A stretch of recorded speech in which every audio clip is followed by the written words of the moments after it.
All right. Is mine unmuted? All good. All right. Let me know if you can hear me fine and if you can see the document. Hopefully, I'm sharing the right screen.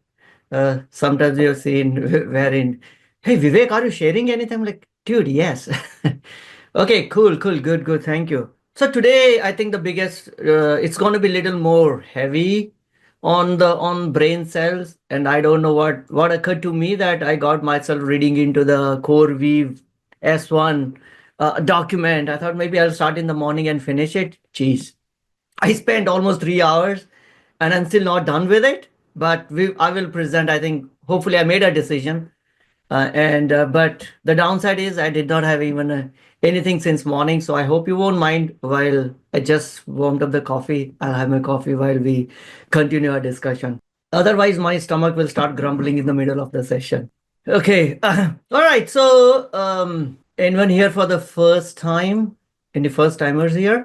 Sorry, from a housekeeping perspective, I mean, we have a lot of new folks joining in, and I also noticed that we get a lot of background noise sometimes. So I have muted everyone, but if you want to speak, just raise your hand and I'll unmute you, right? But otherwise, you can just let me know in the chat. Anyone here joining for the first time? No one? All right. Maybe I am little slacking in terms of remembering all the names. So welcome. Welcome back, I should say, to our discussion number 271st, 271 for our, weekly discussions around investing, stocks, crypto, anything under the sun for as a retail investor. So I appreciate you guys joining every Saturday. Today, the things that I have on my agenda is, I know few of you had asked for some deep dive, not deep dive, but hey, can we review a couple of companies? So I think you gave me Intel, Duolingo, and Hims and Hers. I will see if those who had requested for these companies, if they have joined today, we'll go through it. I do see Sridhar is there. So we're gonna talk about Duolingo. I think Intel was requested by Dave. I don't see Dave yet. So we'll wait for Dave to join, and I think Hims and Hers. Probably I have a name who had requested it. Maybe it was Dave. So like I said, every investment is combination of your stories and the numbers. I'll bring up the numbers. You tell me the stories. That's how we both will learn about the companies and see if it fits, to be part of our portfolio. The other big thing is around the Coreweave. If you have been active in the market, the last 2 years have all been around AI, and Coreweave is maybe one of the first companies to come to IPO, which is specifically focused on AI. So, and number two is, we have had a lot of drought, IPO drought for last 2 years because of FTC and, administration. And it's exciting for the markets to see IPOs are back. And especially when we're talking about IPO of an AI company, come on, now we are adding fuel to the fire. So I want to go through the S1. Yeah, I'm not going to bore you with all the pages, but I'll give you the summary of what I see in their pre-IPO document, their S1 document, and then you guys can decide. I'll give you my opinion, but that is just my opinion on what I see as a Coreweave from an IPO perspective, and whether you want to invest in this or not, leave it up to you. And so those are the two main agendas.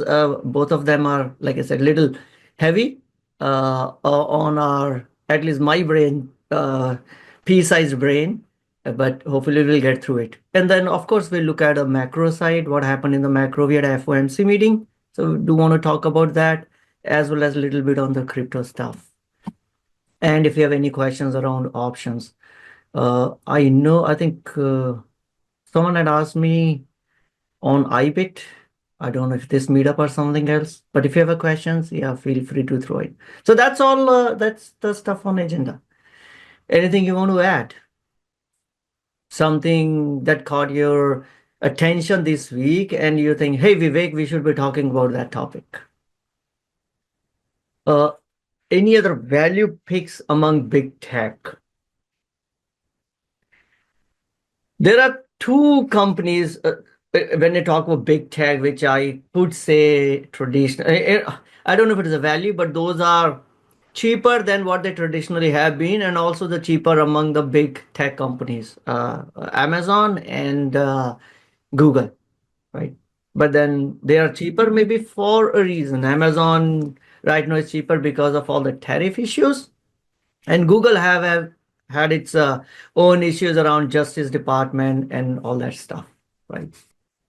So Jose, I don't know if you had a question and hence you raised hand, but anyway, if you have a question, go through it. Yeah. So I put in the chat too. I haven't been here for the last couple weeks. Have you guys discussed just overall market and like recession risk since we had this correction these last few weeks? So I think at a macro level, we have talked about it in terms of what I'm saying in the overall market. But again, prediction of recession, etc., is very difficult. And if Yeah. most of the market is already predicting recession, like we started predicting in 2023, and then we did not see any recession. So you feel like it's just a correction? We're still good. We Basically. already moved into correction territory in that was the last week, right? Yeah. After it was Yeah. I mean, it's down like more than 10%. yeah. The labor market is still strong. So as long as the labor market stays strong, and I think even the Bank of America, they said that the consumer has spent 6% more than what they had spent last year, and ours being more consumer economy, yeah, I'm not thinking about recession right now. Have you done anything to reallocate or like hedge? I mean, I'm always hedged. So Okay, but yeah, specific. I always have hedges in place, and I manage the risk of recession by making sure I'm well diversified in my portfolio. So nothing. You were already set up for this. But this is nothing different than what I was doing, let's say 6 months ago. Or I've never so this is again just me as an investor. Right? I'm never investing assuming that everything's gonna be always green forever. So always I want to take some risk off the table, have some hedges in place, right? And manage my risk using make sure I'm well diversified. I am not all tech. I'm not all AI companies. I have good dividend paying ETFs in my portfolio. I have energy ETFs in my portfolio. I have bonds in my portfolio. But I have not changed the way I was investing in, let's say, over the almost last year. Only thing that I tune on a weekly or basis is around how much delta should I have on my portfolio. Right. That's where when we every week when I come and discuss, oh, if the market is in extreme fear, I'm okay to have little more bullish than usual, my portfolio. So I just manage on day-to-day basis. If I'm looking at my portfolio deltas and see how I want to manage it. But from what companies do I want to own, etc. I mean, this is how I've been building my portfolio, and nothing has changed in last. I would say even this year. Okay. All right, Jaspal is asking, has the market bottomed out? Tom Lee says yes, but if you hear some others, they would say no. I think Jeffrey Gunslack is saying 50% probability of recession. So depending on who you follow, you can make your own decision. I have no crystal ball, Jaspal. I don't know. And I don't want to invest under the assumption that I have to know this. So I don't know if the market has bottomed out. It all depends on what happens on, let's say, on April 2nd. And markets have been so volatile because of who do we have in the White House, right? That Yesterday I was at my friend's place, and then we were just chatting about administration, and I told him there is never a dull day. I don't care which side of the aisle you are, blue or red, but there's never a dull day, and things just change, very quickly in the market. So, like on Friday, like yesterday, I think Thursday night futures were green. Yesterday morning they opened red. I got up around 9 o'clock. Then I said, okay, let me look at what I want to do. I added a little bit of a hedges. Then I went to make early lunch. Yesterday I made lunch early, so I went down the kitchen at 11 o'clock. When I'm in the kitchen, I'm not looking at the markets. I rather listen to some podcast or something else. And I had early lunch, finished my made lunch, and finished by noon. Came back up, and the marks are green. I'm like, what the heck happened? Looks like in one of our interview, Trump mentioned. I think the interviewer asked Trump that, would you be open to some negotiation around the tariffs on April 2nd? And he said something to the tune that, yeah, he's open, and the markets ripped higher, right? So you never know. Markets are so volatile based on what statement come out. So I have no idea whether the market has bottomed out. And uh, and if it has bottomed out, great. If it is not, that's fine too. What do you think of GTC?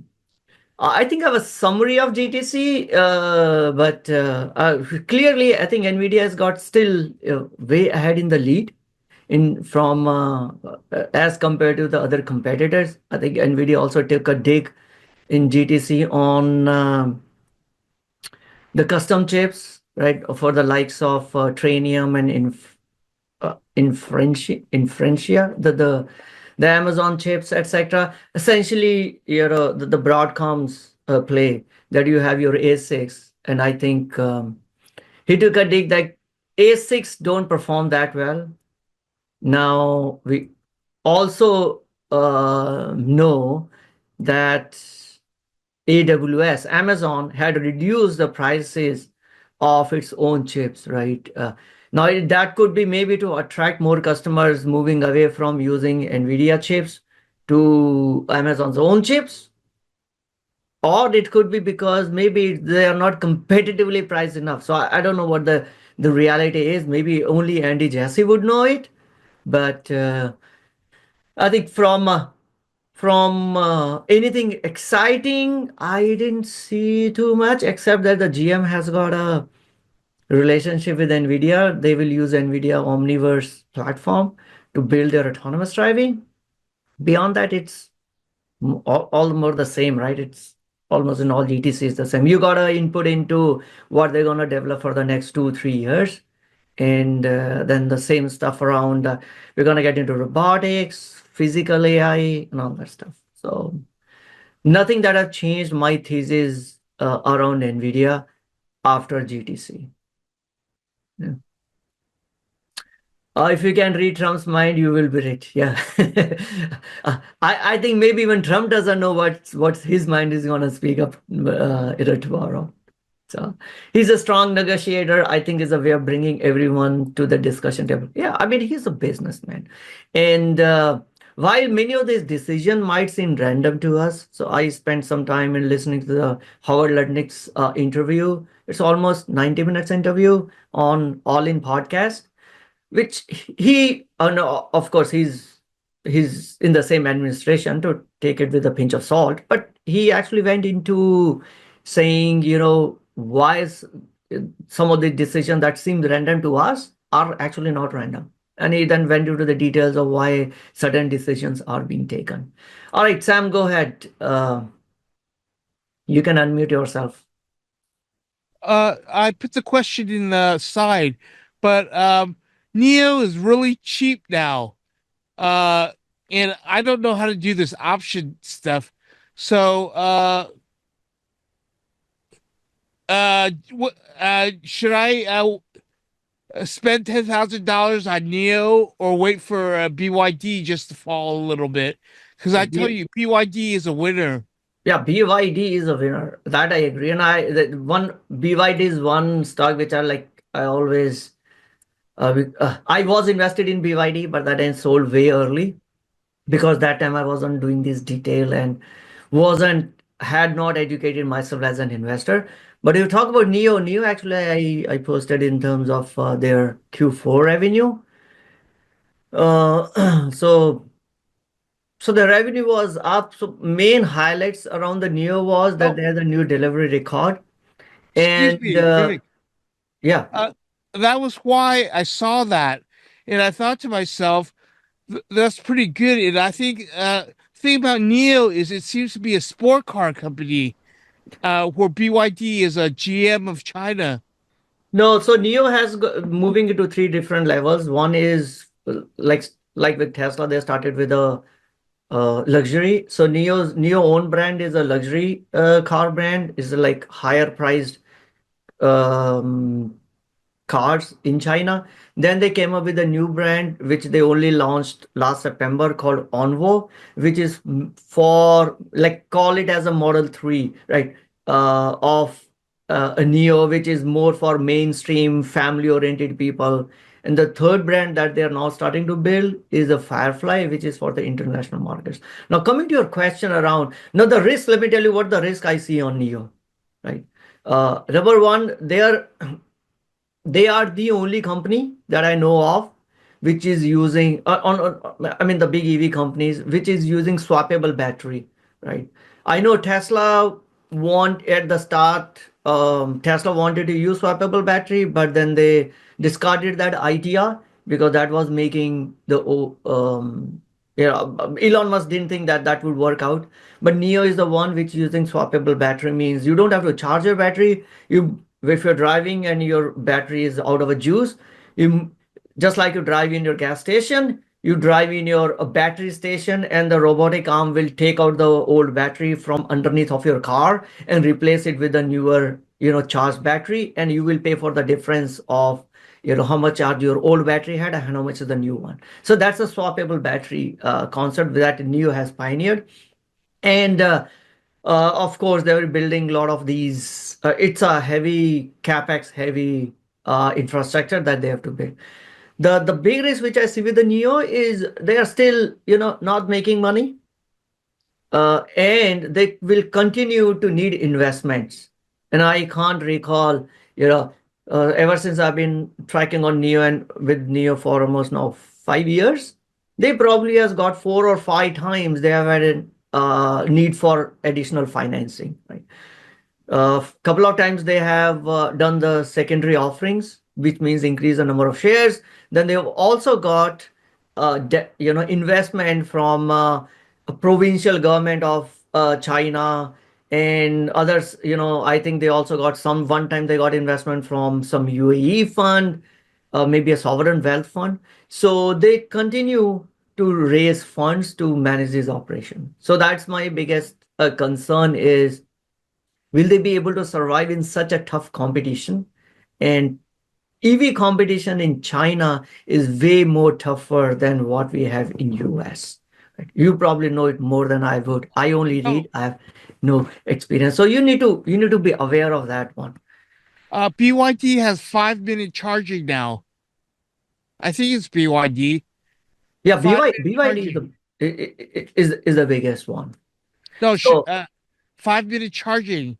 Did you hear what I yeah, I said? think they recently came up with that, right? 5 minute charging and more charge than what Tesla does in 15 minutes. So yeah, so could it be a one player market? Maybe not. But there are so many players in China, we don't know who will win. There is a Li Auto, there is an Xpeng Motors, there is Neo, there is BYD. These are the four big ones that I'm aware of. There may be many more smaller players. And of course, there is Tesla, there are, other European player in the Chinese market. Now, Neo has been trying to expand into European market, but we'll have to see how successful are they in European market. So if we want to be in Neo, maybe position size it, assuming that they may not be able to survive 5 years down the line. I'm not saying that they will not be, but my only concern is that the market is so tough, so competitive. We don't know which will be the eventual winner apart from BYD. I think BYD has carved a niche for themselves in terms of the scale. and the tech, that they will survive. BYD is like Tesla at that level. Now the Neo and others are competing on, at the other companies. Will the Lordstown Motor will survive? They already went bankrupt. Lucid is still there, right? Raven is there, and Fisker is already gone bankrupt. So you don't know which one of those will survive. I am still holding my Neo shares because my cost basis is less than zero. So I'm playing with the house money, right? I'm not been, maybe I've not been increasing my position, but I've very well continue to hold what I have. All right. Okay. Let me see if there is any other question. Otherwise, we will jump on to our discussion. So uh, Xiaomi is also getting into, yeah. I mean, Xiaomi got into in I think 2023. They are the newest one in display. Right. At the end of the day, it's a huge computer on four wheels. That's what the cars have come out to, or call it a huge smartphone on four wheels. So I think even Xiaomi is into it, and they've been doing really, really good. Yeah. All right, Jaspal, how did you get a cost base of less than zero by selling covered calls? Yeah, I've been selling covered calls, selling short puts, sometimes selling strangle, then closing the strangle for profit. But it took me what, 4 years before I got it less than zero. Yeah, didn't happen in a week or a month or a year, but yeah, and I've been in Neo since I think COVID or maybe just before COVID. It's almost 5 years. And I still have a couple of option trades on it just to reduce the cost basis. All right, so let's get into today's session. As always, anything that we discuss here is not a financial investment or tax advice. So please go and do your homework. We'll talk about stocks. We will talk about many investment opportunities. I'm gonna share what did I buy or sell, but that's more from a transparency perspective. I want to be transparent because let's say if I talk about Neo and say I bought Neo, then you should know where I'm coming from. So from that perspective, I'll tell you what I bought or sold. But please, please don't go and duplicate the trade, right? It is very different. For my portfolio is different from yours portfolio. You are a different investor than I am. So it has to be personalized. It has to be customized to each individual, right? Do you still calculate manually cost basis or have found any hack to do it automatically? If you call, using Excel or Google's as automatic stuff, then yes, it is automatic. I know brokers don't supply that. All right. So before we get into what happened in the market, it's always good. I just want to share what I read this week was one report called a big market delusion, because right now what I'm seeing in AI is something similar to that. Right? This was a report done in 2019, a little bit dated, but I think the basic concepts still apply. So if you Google it, it's not a huge report. I think it's less than maybe 20, 25 pages, but it's a good one. So get your hand on it and maybe read it. So it basically talks about how both the investors, the VCs, as well as the founders end up into a delusion around how big the market is. Only one thing I'm going to talk about is in this is individual rationality and collective irrationality. Right? An entrepreneur coming up with a company, and now we can talk about AI. There are so many companies in AI, right? VCs are looking at it. They look at a product. They say, "Oh, AI is a big market. Let's go after it." And then those companies get huge, huge valuation. Individually, I think that entrepreneur is doing the right thing. And the VC is also doing the right thing. Market is huge. But then we have entrepreneur number 2, number 3, number 4, number 5, number 6. We have a tons of these companies, all startup companies, all entrepreneur, pretty optimistic about the market. And everyone thinks that the market is huge. Collectively, market is not as huge to supply and make sure that all these companies will become successful. So while at an individual level, each of them are rational, overall, it's an irrational way. Markets become irrational. We have seen it during .com, we have seen it during browser wars, right? Eventually, a few of them will survive. I don't know which AI companies will survive, but it's good to keep in market that every new IPO coming in, every new startup you hear about, every new AI project you hear about, not all of them gonna succeed. While one company say, yeah, we have a big market opportunity, what they tend to ignore is you don't know what the other huge competition that they also have. And why it happens? Because both entrepreneurs and the VCs are overconfident animals. And this is the trait, right? It's not a problem. If you're not overconfident and optimistic, you can't be an entrepreneur. You can't be a VC.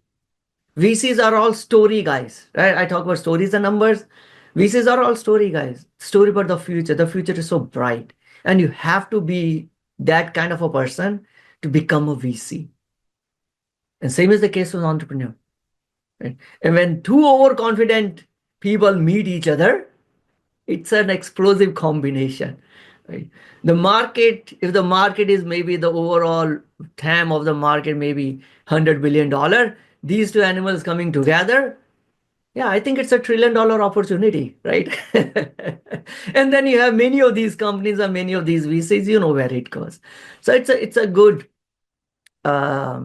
report around the delusion of big markets. Some of the examples that they had taken turned out to be right, some not. But it's good to understand the thought process so that we as an individual investors are not blinded by anyone, whatever else anyone says on CNBC or Bloomberg. Remember, every VC, every fund manager is coming there to pump their own bags. So you have to determine, do we have space in my trunk to put all the bags? No. So some of the bags will be thrown out. Right. So that's an interesting read. Ashwin, so you can just set there's a cost with infidelity, but needs to be done for AI. I mean, so I have my own different way. It gets hard if you're multiple lots. Okay, so the discussion going around on the cost basis calculation. All right. Other thing caught my eye was while I was reading, I think it's Wall Street Journal, I guess. Remember last week, some of you asked me what's happening in the market, why are all these tech companies down? And I said, when little bit fear in the market and the funds and the big hedge fund, when they have to sell, you sell where to capture some of your gains, right? And this is even for a human, we want to feel good about our investments. And then if I feel that, market is going to go down, I want to make sure that the paper gains, the unrealized gains doesn't evaporate. So I will convert them into my realized gains. Right? And I think that's a discussion when you said, hey, I think one of you are saying many of these tech companies are not impacted by tariffs, but why they have been selling off? Because these tech companies have been up 60, 70, 100% over last 2 years. And then investors want to capture the gains before they evaporate. And I think the Wall Street Journal had a similar story, saying they talked about a Millennium, some hedge fund that generally never lost money, but this time they lost maybe 1%, 2%, etc. But I want to draw your attention to this box. Over next few weeks, the firm and its peers starting to lose money. Many reacted to the turbulence by selling their favorite stocks, which is actually counterintuitive. If your favorite stocks, you should hold them, right? But investing, a lot of things in investing are counterintuitive.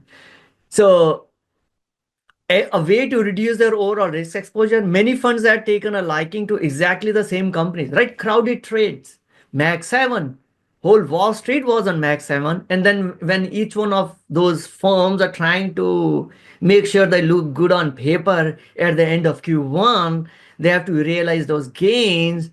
they sold their outsized positions in these Mag 7s, right? So which caused them more damage. Then you would think about why the heck some of these companies are down. They're not even impacted by tariff if the whole issue was around tariff. So I think this is what I was suspecting. And I think there was a report on Wall Street which kind of validated that one. Yeah. All right, overall market. We had FOMC meeting this week. So on FOMC meeting, the rates are still the same. No change in the rates. This is what now the second or third meeting where the last time they changed was in September. And after that, Fed has kept it constant. The dot plot, the most tacky stuff I think the Fed has. And if you look at a dot plot, and I was like pulling my hair, is this what the Fed runs on? It's a couple of dots on a graph. The dot plot still shows that there will be 2 cuts, each in 2025 and 2026. This is nothing different from what we knew already. So no change from an expectations from Fed. Outlook for economic growth, they lowered it down to 1.7%. In December, it was 2.1%. Maybe they are starting to price in a little bit of this whole tariff stuff. That might increase the pricing for consumers. Consumer might pull back or something like that. That's what Fed has toned down their expectations on the growth and raised their inflation expectation at 2.7%, up from 2.5%. Right? Not huge change, but a little bit of a change. Also, Fed mentioned that they will slow its balance sheet reduction program, means little more liquidity coming into the market, which markets like it. A little more liquidity favors the little risky assets. So that should sound good for the market, but not too big a change, right? If you look at the difference is that the Treasury securities, the holdings will be reduced by 5 billion instead of 25 billion per month. So it's like a 20 billion. Doesn't make huge difference in the market, which is close to 50 trillion. But I think from a sentiment perspective, it's a good sign. What else? Slowing quantitative tightening can help ease monetary policy. Yeah, that we already talked about. Let's look at labor market. Labor market is still strong. We haven't yet seen the impact of the federal government layoffs, the impact of the DOGE yet. But it might drive the jobless claims a little higher, but I think still the market is healthy. Industrial production rose by 0.7%. Right? Expectation was 0.3%, but it was higher because many of the manufacturers, they may be pulling forward their schedule of production before the tariffs come in, right? So they'll have raw materials those manufacturers are importing from other countries. And if we get tariffs in, the cost of the raw material is going to go high. They want to buy it now before the tariff come in and produce it right now. So that's why the industrial production probably was higher than what the market was expecting. So neither the Jerome Powell thinks that we will have recession, but Fed has been proven wrong earlier also. I'm not saying that we will have recessions, or I would say I don't know whether we will have recession or we will not have recession. I have no visibility into it. You can always pick data points and swing your thesis to either side, right? And that depends on what kind of investor you are and what kind of holdings do you hold. All right, S&P performance is still down 3.5% year to date, but it's out of the correction territory. I think the all-time high that we had in February 19 was maybe 613, and now we close at 563. So looking at the sector-wise, yeah, even though we have recovered a little bit, but tech is still constrained. NVIDIA is still down. year to date. Microsoft is down. Apple is down. By the way, there was a news on Apple. They reorged their AI team, and now the Siri team is moving under. I forgot the name of the person, but the gentleman who was leading their what are their glass Vision Pro team. So he will now be leading the Siri team, and I think that's a repercussion of the recent announcement that AI don't expect AI to show up anytime soon, and which caused Apple shares to tumble. Right? Apple still doesn't have AI story. We thought their AI enabled phone will be coming soon, but not so soon. Sector wise, yeah, S&P is still down almost 3.5%. Energy sector, this sector did not perform in 2024. Energy, utilities, and I think real estate, if I recall correctly, these three sectors were negative, or maybe the bottom three performing sectors of 2024. And now these are like the top few performing sectors of 2025. This is what we call as rotation, right? Or moving capital from the sectors that have worked in 2024, which was communication, discretionary, Tesla being the biggest one, communication services, Meta, or those tech-oriented companies, those sectors currently are the bottom three. But they have had good run, man, over the last 2 years. Sam, you have a question. Go ahead. You can unmute yourself. Sorry. Yeah, because I kind of buy these losers. I bought Rivian because they have Amazon, right? Well, Mhm. it's still going down. I bought sorry, me 23 and me because I thought she's a superstar CEO, but I lost that money. Yeah. So I think we talked about both of them. Rivian will continue. No, back to Neo. Of course, sorry. And that's why I mean I should just uh the reason I compared it to BYD is like Oracle. Oracle has always and Nvidia has always been expensive stocks. And so maybe I should just put a standing order on BYD. Do DC. I'm never in a favor of putting everything in one go.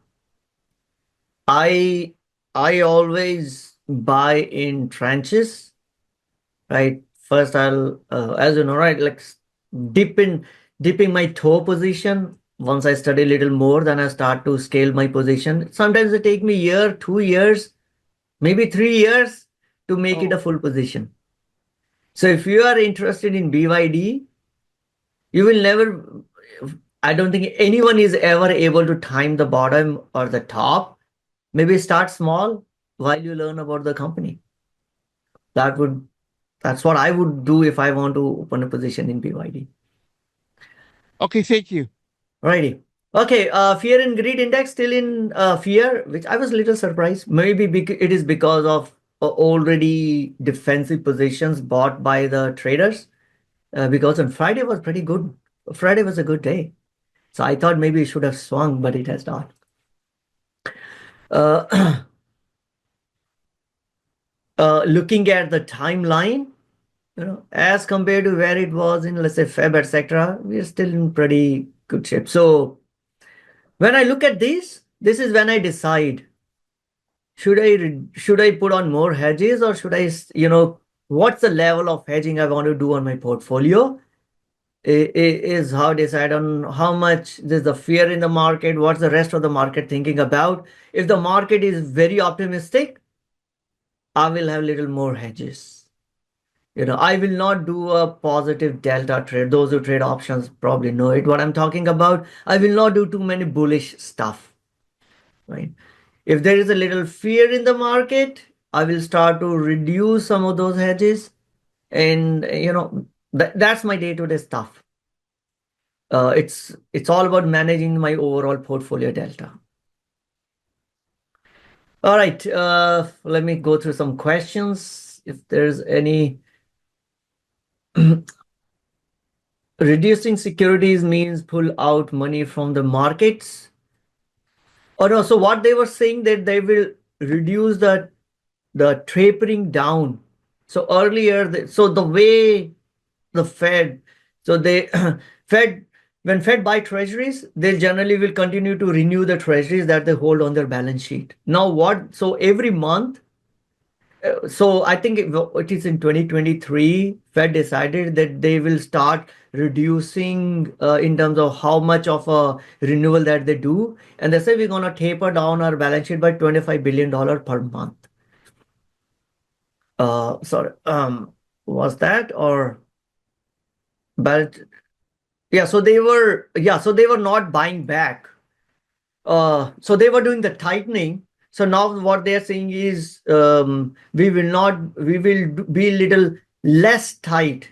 Means earlier they were not renewing $25 billion worth of treasuries every month. Now they say we will not renew only $5 billion. Means $20 billion is what they will, still continue to buy it, which means a little more liquidity.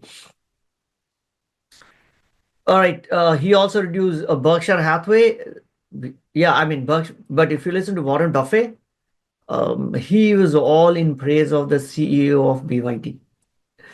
Anyone know more about oil and gas direct participation to offset W-2 income, tax efficient income? Nope. I've done some, got some K1s, etc., and then I was not interested.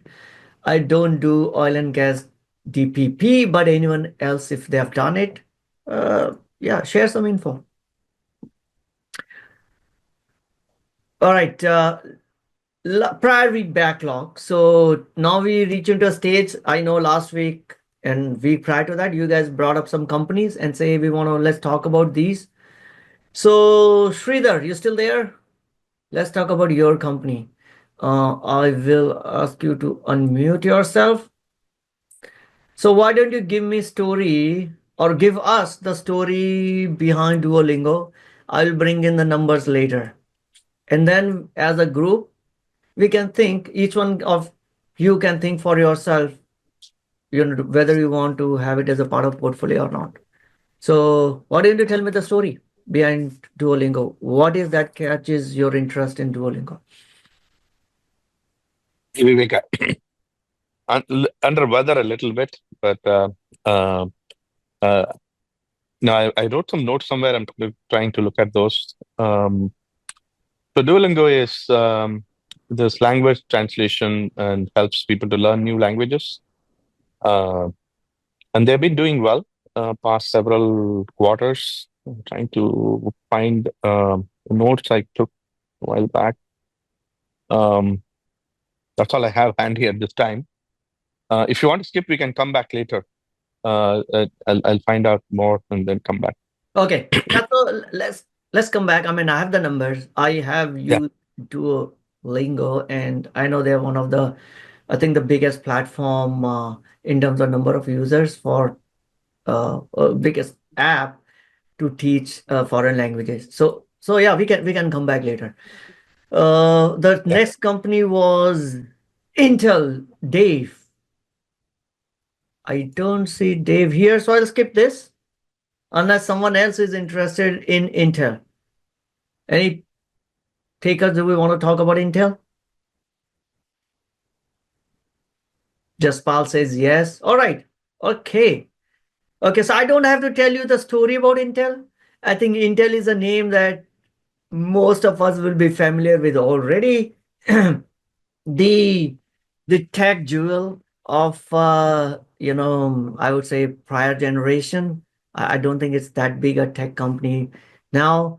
The biggest US based chip manufacturer. I mean, when I say US based, means it's a US company, even though the other manufacturers have plants here.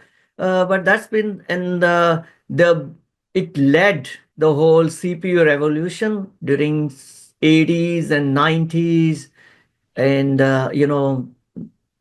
everyone knew the whole Wintel combination, Windows plus Intel chips. But over the last, I would say, 10, 15 years, it missed out on a couple of opportunities. Missed out on whole mobile opportunity, which market was cornered by ARM. And then, of course, they took a disastrous decision of not, heeding to Apple's desire from, they said to Apple that, no, we don't want to make chips for you because it was not financially the contract was not financially benefit for them. What a crap. And that's why the ARM, is where it is now. And then they missed out on the whole GPU side, which is now the market cornered by NVIDIA, and which means you lost out on the whole data revolution, and now you're losing out on the AI side of the house.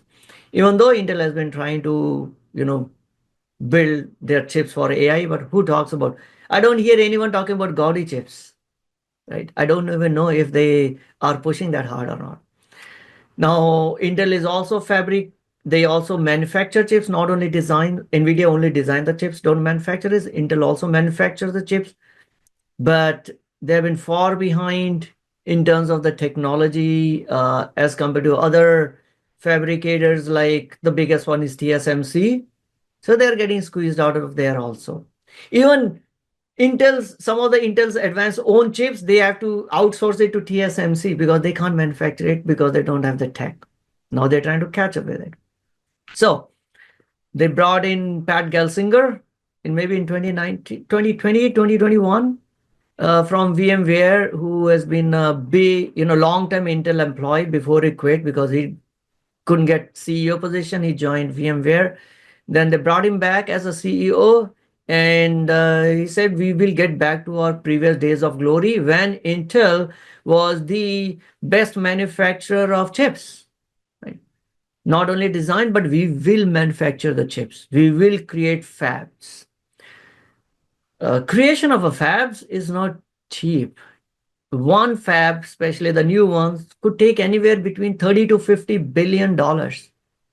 And when you are being squeezed from all sides by your competitors, on the CPU side is the AMD, which is coming and eating your lunch. On the high-end chips side, there's the faster processing. There's NVIDIA is eating your lunch on the AI side. And then on the mobile side, you don't have a play. And then you're making a commitments of $50 billion for one fab. It started to show up on Intel's P&L statement, right? Because due to all those investments, Intel started to show losses on their P&L. And I think investors ran out of patience, board ran out of patience. They showed the way to Pat Gelsinger. And last week, maybe a week before that, they brought in a new person, Lip Bhutan, who has been, been in this industry. He was a CEO of Cadence, plus he's been a very successful investor. Now he is the CEO. Market is hopeful that he may be able to turn around. He did that same thing for Cadence. But I think the path may be very different when it comes to building, as chips versus what he did in Cadence. So now so that's the whole story. Investors wanted Pat Gelsinger to separate out the fabrication business as a separate subsidiary so that then they can take orders from their competitors also. Today, if I'm AMD, why would I give you order to Intel? Intel is my competitor. Intel will have all the secrets of, what the next chip I'm going to make. So if your fabrication and the Intel as a chip design company is the same, that's the trouble they may be running into. Even though you can say we have a glass wall between these two, the customers are not that, they don't have that comfort level.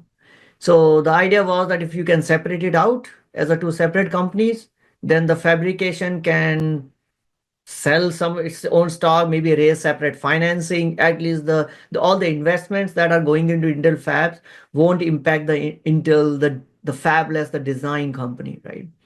I think Libutan probably is more inclined towards separating it out as compared to Pat Gelsinger, and that is why the Intel stock has gone high after the announcement that he's going to be the next CEO.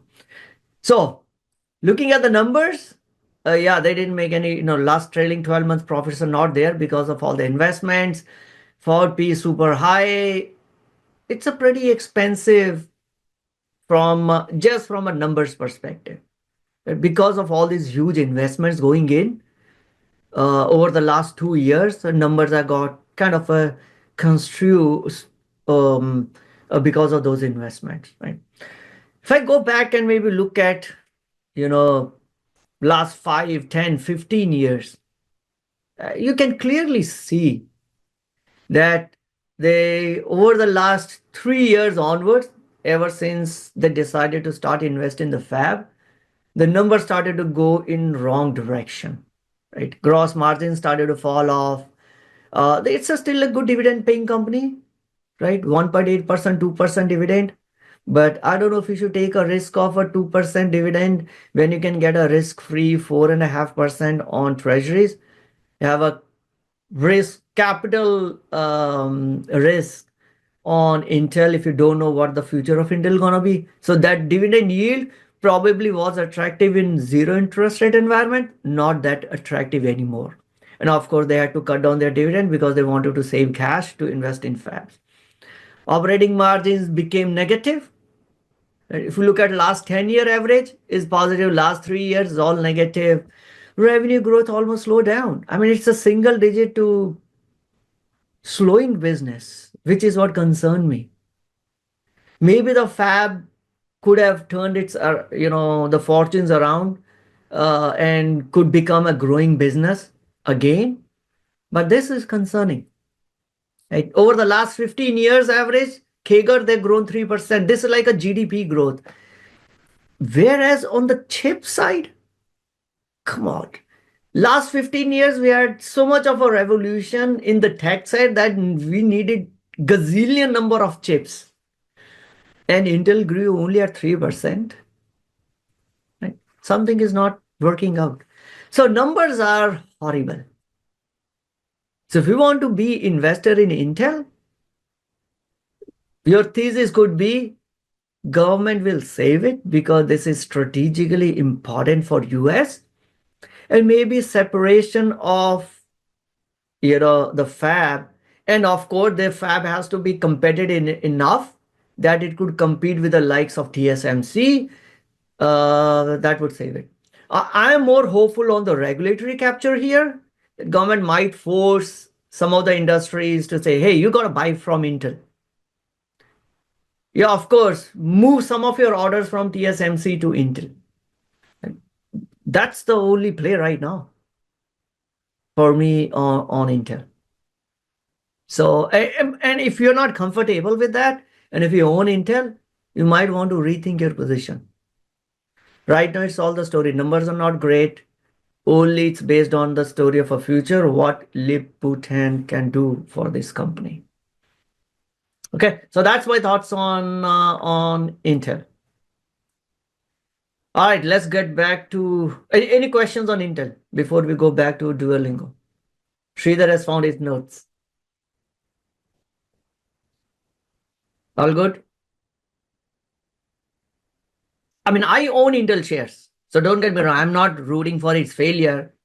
But again, the thesis is it is strategically important, like Boeing is strategically important. Boeing numbers are also very bad, all the historical numbers. But hey, we gotta have an airplane maker in US. We don't want to be dependent only on Airbus, and similarly, we don't want to be dependent on external world for making chips. Okay, let's go to Duolingo. Let's talk about Duolingo, Sridhar. What's the story? Yeah. So, sorry, found the notes now. So it's still a founder-led company since 2011. That's the first thing, at least I look at. there's a lot of investments and vested interest from the founder to grow the company. And year over year, 40% growth. I think the gross margin is 70%. Their subscription base is growing, 115, 117 million, something like that. Mhm. They do have paid and unpaid subscription Mhm. with ad. So that makes it even more attractive with ad revenue coming in as well. I personally have not used it. Wanted to use it when I have time to learn. This is in my bucket list to learn language through Duolingo. I don't know anyone else have, but I heard people used and found it quite useful. With generative AI, I think there was a fear that the GA will do the heavy lifting. But what I also found from the website is they quickly adapted to the generative AI. That's what I Mhm. like about the CEO, and they're trying to use it for improving the experience for their customers who are trying to learn the language. And lastly, I personally believe that language is something that GA will take a while to catch up, and because it has all the nuances of culture, and it's not easy to learn a language um, through missions. A mission is going to struggle to learn language, especially to speak Mhm. and give the personalization. So with that, with the recent dip, I think it's in a good position. It's still a little expensive, um, but given their gross margin, high gross margin, and all that profitability, it looks like they're doing good. Okay. So one question. Do you know what percentage of the overall users is the paid percent? I know they have the biggest, they have a huge millions, hundreds of millions of users, maybe. But I how think much of them are paid ones? it's about 60-70% are free users, Okay. but 30-40% of paid user is also good enough, in my opinion. Okay. Uh, And they have a daily active users of almost 40 million, which is huge deal.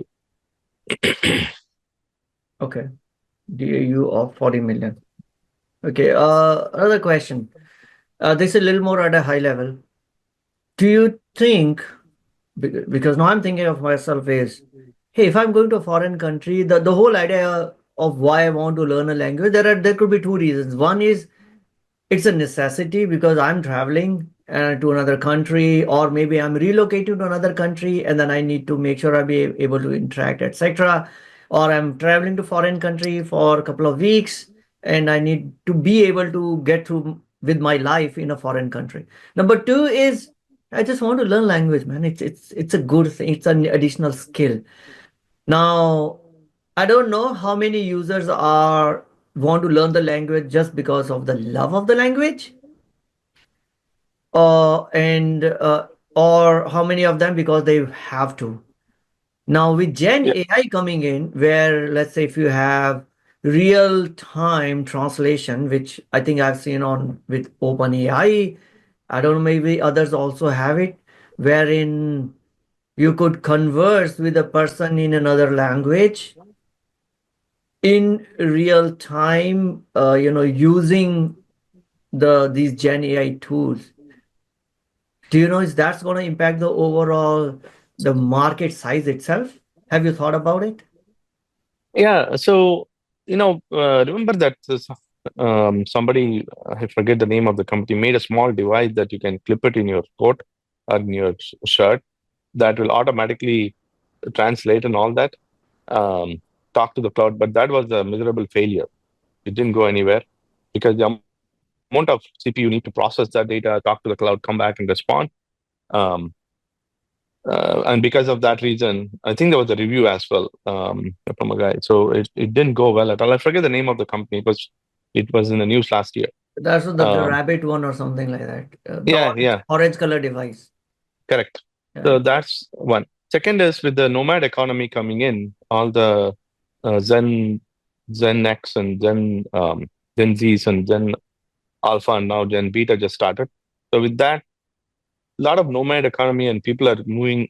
out of the country, out of this country, especially to work elsewhere. But if you go to Spain and country like that, it is very difficult to get around without local language. Mhm.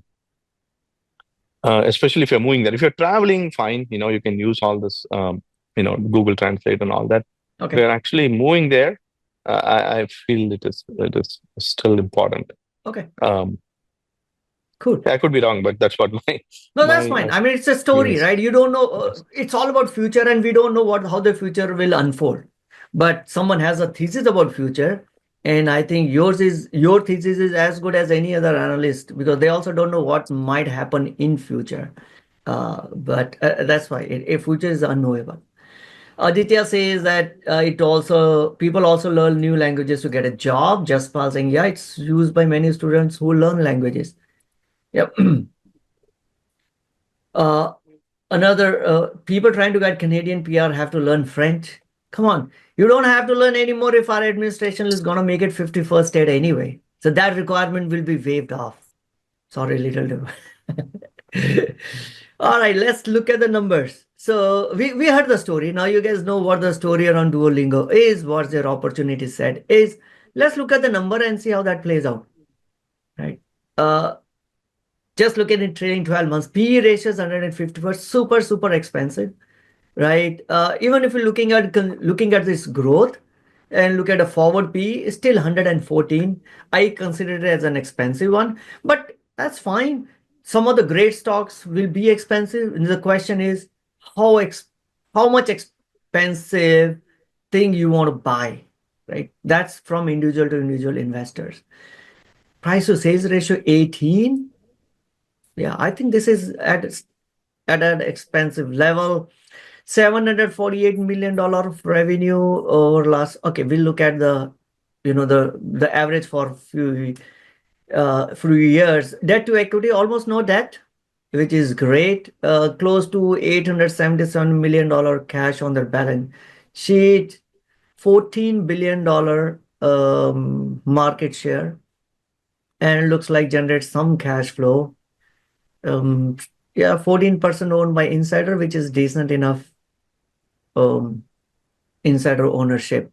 52-week highs was 441 and currently trading at 145. Sorry, this was what T as of last quarter. I didn't refresh it. So now it's at what 200 or 300. Looking at the yearly numbers. And now this is as of end of 2023. I don't think I have 2024 numbers in it yet. Let me just check it. Data source, NASDAQ. Oh no, this actually includes 2024 numbers. So we're looking at a 70% gross margin. You rightly said that the gross margins are high because it's a tech company. Doesn't pay dividend, that's fine, but they have been diluting the shareholders to the tune of 4, 5, close to let's say 5.5% per year. Not that I would want to see, but not as shameless as some of the other companies like Palantir and Asana have been. So we'll give them a little bit pass on this one. What I don't like is their operating margin average, right? This is, if it is really low capital inside a tech company, I would want to see better operating margins in it. Maybe they are still investing a lot more heavily into the R&D and sales and marketing, etc. And hence the operating margins are low, which is okay. The company is not that old, right? We only have 5 year worth of financial data. And when the company is in its initial stage of growth, it is not uncommon to see that the companies have either negative or low operating margin. What I like about it that they have changed the trajectory in last 1 year, but 1 year is a very small period to look at. They were negative operating margins. They've now moved towards at least the positive side, right? But if I were to compare it, let's say some of the other stocks that I own in a portfolio, especially which I categorize as a tech companies, 8% is very less. So if I were investing in it, I'm investing assuming whatever they told me about the future will play out. Right? That will be my investment thesis on Duolingo, that I have to be, they have yet to prove themselves that it can become a good, stable, well-margined business. They are not there yet. Okay. Revenue growth, grant them, they've been growing their revenue, but the revenue growth is coming at a cost, which is showing up in their operating margins. And there is nothing wrong about it. At this stage, they are growing the revenue, which is fine. The question is, at some point of a time, they have to show me a path, or they will have a path wherein they can now start growing it more profitably, right? CapEx light. So looks like a lot of stuff is going in sales and marketing and R&D, because the CapEx, I don't see huge CapEx in it. And yeah, they have been able to have some free cash flow, even excluding their stock-based compensation. Yeah. So for me, I think the business is moving towards profitability. They have shown it. They have shown it for 1 year, which I would say is a short period. But yeah, it's a story of their future growth.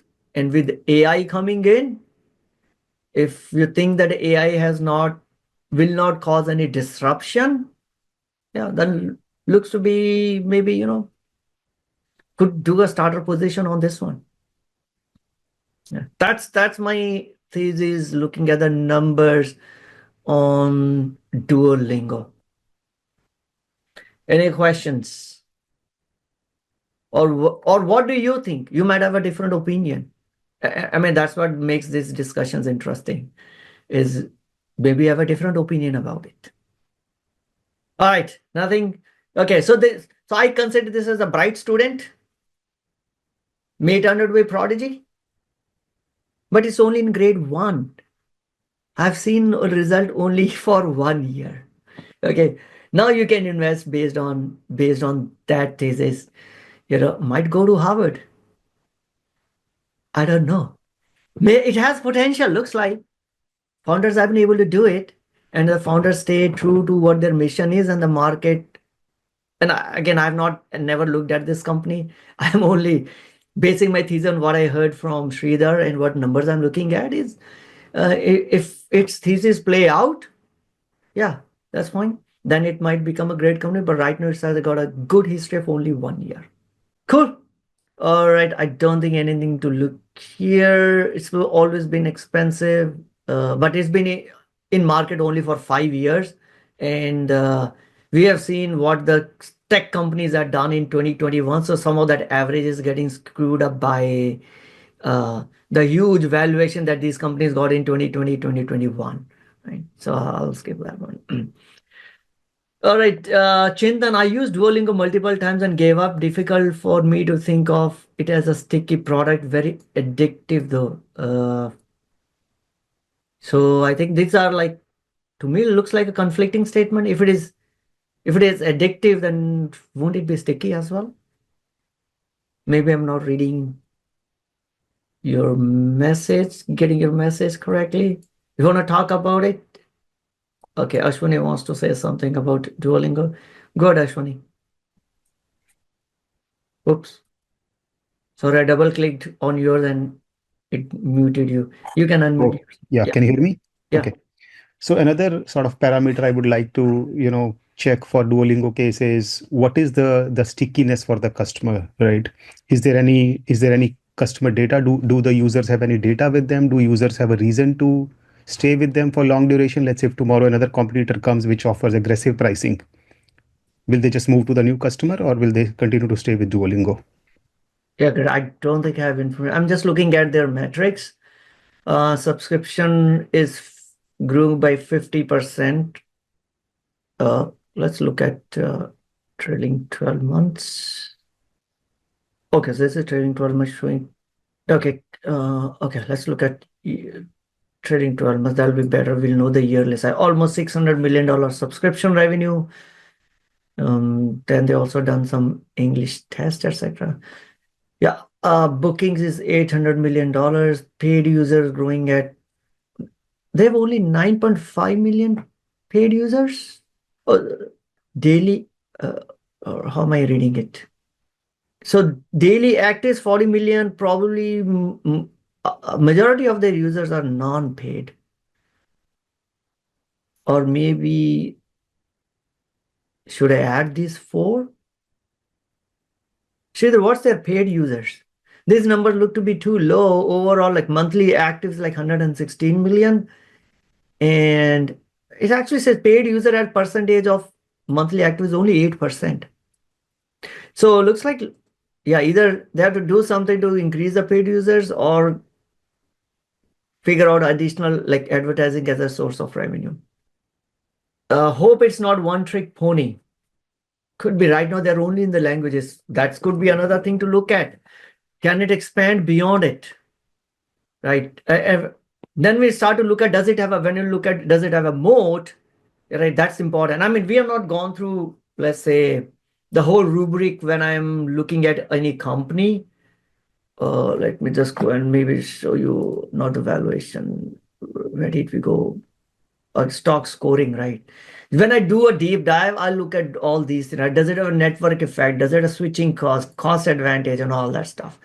So, yeah, if I'm interested, maybe I'll do that. But right now, yeah, I mean, these are the open questions. And Sridhar, maybe you should think about it and see what, can they expand into other areas? How about their mode? What kind of a mode do they have in their business and all that stuff? All right. I see another Chintan wants. Yeah, go ahead, Chintan.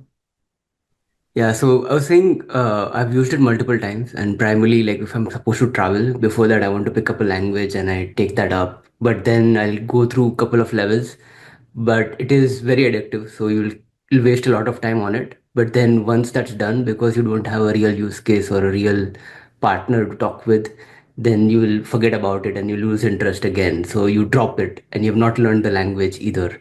So it All has to right. go through these waves of trying to learn and dropping it without actually learning it. So which is why I feel like I would, if it's like a one-off thing, unless you are like a serious language learner, I don't think it's a sticky thing that sticks Okay. with you. So, in your experience, it is more of a transactional engagement with the app.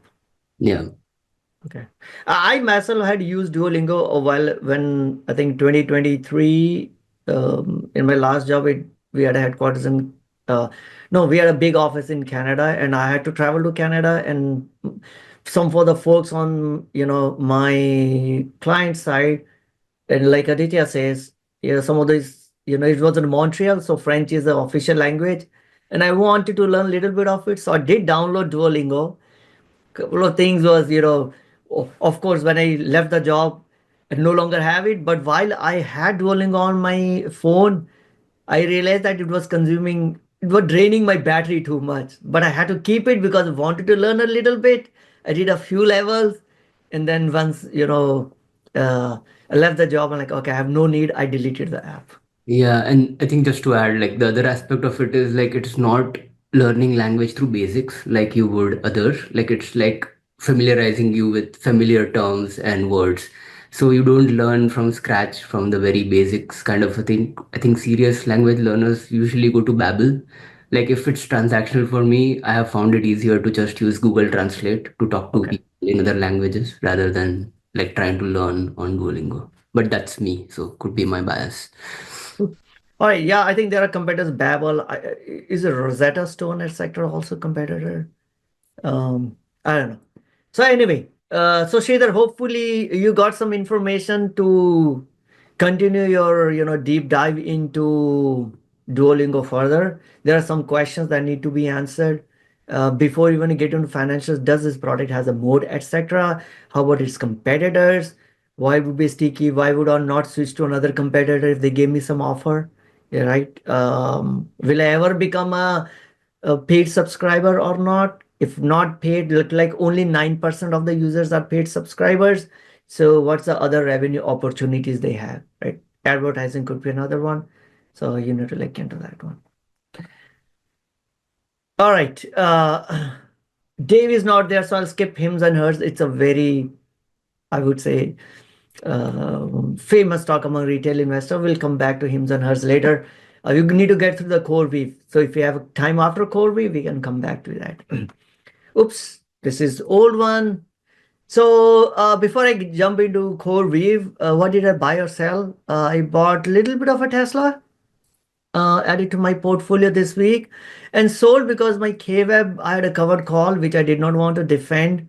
KWeb, as you know, the Chinese internet ETF has been on tear, which is fine. I still own a little bit of a KWeb. I still have it on my portfolio, but I have had some good run. I thought, what, I'm not defending it. Let it be taken away from me. Same is the case on Uber. Some portion of my Uber holdings has been taken away, and I'm fine with that. I still hold both the stocks in my portfolio. All right. Don't go and sell because I did it. I just want to be transparent so that you know, if I'm suddenly super bullish about Tesla, maybe Vivek holds it in his portfolio. That is why he's bullish about it, right? Okay. Let me sip a little bit of coffee and then we'll get into Coreweave. Anyone looked into Coreweave? Sridhar. All right. Okay, so maybe you tell me where I'm missing some of the stuff that I'm missing on Coreweave. Ashwin, is there a public forum in US to discuss numbers and stories about the companies? Example, in India, there's an excellent forum. I guess there may be forums. Well, you have to find out. I don't think anything is free. Oh, this is free, but this is considered as a forum or whatever. Yeah, if you Google it, you may be able to find some. Probably they have a paid memberships. Right? Okay, Chintan should compare CRW with NBIS. Did NBIS also file for IPO? Chintan? Oh, it's already public. Okay, so yeah, I did not compare it, but maybe you can throw some light if you have looked at NBIS. But let's talk about Coreweave.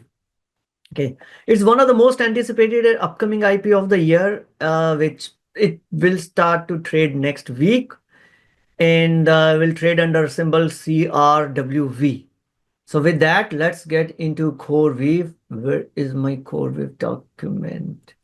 All right. This is what kept me busy today morning. So what do they want? What is Coreweave into? So Coreweave, basically their mission state, I don't even think they actually not qualify it as a mission statement, but this is what jumps out when you look at S1 document, driving the AI revolution. Basically they're enabler for AI revolution. I was trying to find any letter from founder or CEO. There was none available, which was little unusual. I've gone through many S1s, and getting a letter from founder gives you insight into the origins of the company. What was it thinking about it? Why did they form that company? But there is none available, right? Overview: the Coreweave originated as a crypto mining firm before they shifted to cloud computing company. Right? So it's not built as an AI company. It basically started as a company that will rent out its servers to crypto miners. And now when the crypto winter came along, they pivoted towards where can we use these servers for? We have these GPUs, which the crypto miners were using to mine Bitcoin and Ethereum. And now the market is cooled down. Hey, there is another use of these GPUs, AI. Okay, so let's start to rent out these facilities that we have to AI companies. So they have 32 data centers across US and Europe that are equipped with NVIDIA chips, right? So it was founded in 2017 under the name Atlantic Crypto Corporation. So that tells you that it wasn't a ground up AI company. And then they pivoted from crypto to AI, just like I've seen many founders pivoted from data founder to crypto founder to now AI founder. Similarly, this company as well.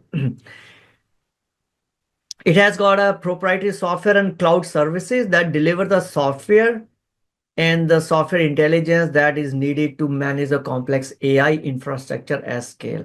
So at the end of the day, they have a data centers and they have a GPU servers racks and they have a software basically that will allow their customers to have access to the GPU computing power. As you guys know, NVIDIA GPUs are still in demand, and Jensen Huang comes and say we cannot fulfill all the demand that we have. So it is a prized commodity. It is a prized, it's a sought after chips that they have. And then, if you have a sought after location, you can rent it out to others. So this is what their business model is. Their purpose build their cloud platform, right? And to make sure that the customers can get most out of their GPUs, right? What do their cloud services have? They got infrastructure services, software services, application software services. Then they got a mission control, observability to observe for any issues, any gotchas while you're using their services. They have 32 data centers running more than 250,000 GPUs, and of course, powered by 360 megawatt of power, right? How do they get their revenue? We'll talk a little more detail about that. But what caught my eye in the initial one, they also sell, basically, this they sell it to these hyperscalers like Microsoft, Google Cloud. They all will buy some of the GPU capacity from Coreweave. And they did mention that Microsoft, our largest customer for years, will represent less than 50% of our revenue when combining with RPO balance. So which are a little concerning to me. Generally, when you're looking at a customer concentration, you look at your revenue. If my revenue is $100 million, if one of the customer is $50 million, that's not a good situation.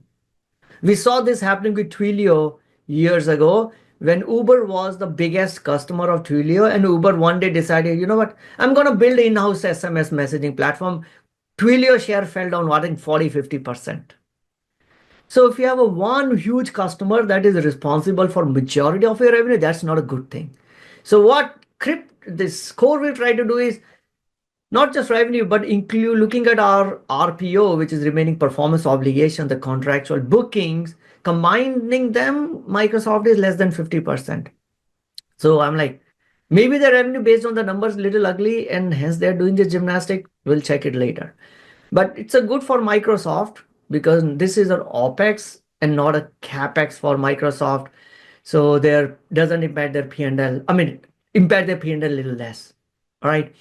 They had a huge revenue growth of like 737% as compared to last year.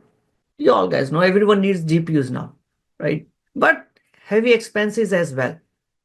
Expenses have increased from 31 million to 594 to 863 million at the end of 2024 because these chips don't come cheap, right? It is cheap, but it's not cheap. So they have to spend a lot. Background side, I think I can skip it. We have heard so much about AI. AI is and to make use of AI, you need to have a good infrastructure, and developing a well-performing AI infrastructure is challenging. And AI infrastructure suffer from something called model floating utilization efficiency gap, which basically means, in theory, if your AI infrastructure is going to give you X number of output, in practical you only get 35 to 40%. That's what Coreweave says. And they say the way we build up these data centers, we spin up these clusters, the use of software allows you to get you much more from those chips instead of just 30 to 45%, right? Because they build a cloud which is AI, it's a purpose built for AI, which I don't know. Earlier they were saying it is purpose built for crypto mining. Now they're saying this is purpose built for AI. Okay. yeah, we talked about their solution. This is how their, let's say, NVIDIA GB200 with a liquid cooling, this cluster looks like. Their overall architecture stack is this. They got a data centers, then of course compute, which is their chips, networking and storage. Then they built, managed software services, Kubernetes service, which basically allow you to manage the workflow, virtual private cloud for the customers, and then application services on top of it. So there are details around what these things do, but I'm not going to get into the details of these things. But at a high end, basically this whole stack, let's say if I'm a AI developer, I'm a company which is developing models for AI. My AI developer guys go and can spin up a cluster or make use of the GPUs, but then I need to have some software available to me so that I can optimize my workloads, etc. So these all are related to these, right? If my model is failing, I should need to have a software available to see why it is failing, where it is failing, and for how long it has been failing. That's all covered under your observability, right? Mission control will be a dashboard which will tell you how good your workloads are running, those red, green, yellow lights and all that stuff. So it's not that you throw in the chips, the work is done. There are the things that you need to build around those chips. And that's what Coreweave says. We are the best in that, which will allow you to get you most out of the chips that we have, right? So that's their overall, I would say, value proposition, right? You improve up to 20% instead of getting 35 to 40%. Whatever the theoretical number of floating point operations, you can increase by 20% if you come to Coreweave. Key milestone is its journey. When you're in an AI, there is not much of a history, right? It's only 2, 3, 4 years. So you see this parabolic graph running to the sky. Right. Like I said, they have now they have 881 employees, 32 data centers, mostly in US, expanding to Europe. TAM, what's the total addressable market, right? We believe, and we means this is the management telling to you. The S1 document is for management telling to the investors what they have as a company. We believe Coreweave will be one of the most sought after platform for the world's AI workload. They expect the overall, the market size of AI inference, fine-tuning, workload monitoring, infrastructure, everything in their stack to be $399 billion. I don't know how much is the serviceable by Coreweave. So I have seen many S1s wherein there are some ridiculous amount of a TAM, right? But how much is a serviceable SAM? There is no mention on it. So you have to take it with a pinch of salt. What kind of a customers does this company have? They have a customers called AI natives and AI enterprises. Natives are the ones which are like AI labs. Call it, let's say, OpenAI. Call it Claude, which actually building foundational models related to AI. Gemini could be one. Microsoft, like OpenAI is anyway Microsoft. Amazon could be one. Then there are some companies which provide some tooling, some software for AI. Those are called AI natives. Then the other customer that they have is AI enterprises, which use AI to run their businesses. Right? Microsoft comes in both because Microsoft also provides AI cloud to other companies. Right? Meta uses AI to run its business. Right? Meta is on both. They have Llama, plus they also use AI to run their Instagram feeds. Right? Then Jane Street, another one. There is another one which they have mentioned in their prospectus. And on top of it, there is a large segment of the market that uses our platform solution and services indirectly, but they are not their customers. What they're trying to say is there are hundreds and thousands of organizations, tens of thousands of enterprises, but that is a little misleading. These are the end consumers which are consuming Coreweave GPUs, but they are coming maybe through Google, maybe they are using OpenAI, right? OpenAI has got 400 million users, and those users are not directly Coreweave customers. Those users are coming through OpenAI. So there may be many enterprise customers that use OpenAI or Gemini or Llama, but they are not their customers. All right, here's what a little concerning about me. 77% of revenue coming from top 2 customers. And if any one of these customers sneeze, Coreweave will catch pneumonia. That's a huge, huge risk. It's 77% of revenue. Now, if you look at Microsoft accounted for 62% of revenue in 2024. Remember, I mentioned that maybe look further down why they try to bring in RPO in the discussion. Now I know. If you tell Microsoft is 62%, investors could puke out on this. So they say, including RPO, it's less than 50%. I consider it's a huge risk. And when you have 2 big customers that control 77% of your revenue, almost 80% of revenue, with Microsoft 60%, you don't have much pricing power against these ones, right? So, okay, we already talked about that. Now let's look at financials. How does it generate revenue? They have a contract. So these Microsoft, Meta, Google, they'll sign long-term contracts with them. On an average, the duration of the contract is 4 years. So they sell their access to their platform to these big customers. Most of them are committed long-term contracts. They reserve the capacity for 4 years. Typical 2 to 5 years. I think somewhere in the document they say on an average is weighted average is 4 years. Right.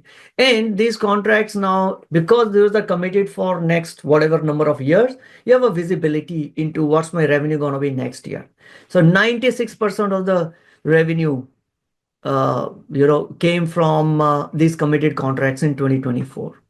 Means contracts that were already signed earlier, and they were just recognizing the revenue in 2024. What else? Then they also have, there was something else. They have on-demand customers, right? Which is, I'm a small company. I don't want to sign up for the 4-year contract or 2-year contract. I just need it for 2 months. Some of these hyperscalers may have a sudden increase in demand. So they might want to say, you know what, I have a committed contract, but for next 2 months, I want additional on demand. So you charge me based on how much I use it, right? So that's another customer. How did they fund their operations? They have a track record of basically using a lot of debt, and we'll get later in that, which are collateralized with the assets underlying the contract. So the contract has got assets, which is the access to NVIDIA chips. So basically these are collateralized by NVIDIA AI chips, right? Which is a good collateral. This collateral is in demand, right? So, and the financial institutions will be willing to lend them money because, hey, if they don't pay it, we'll get their chips, right? That's offered as a collateral. Total, I found they do $9.9 billion of debt, right?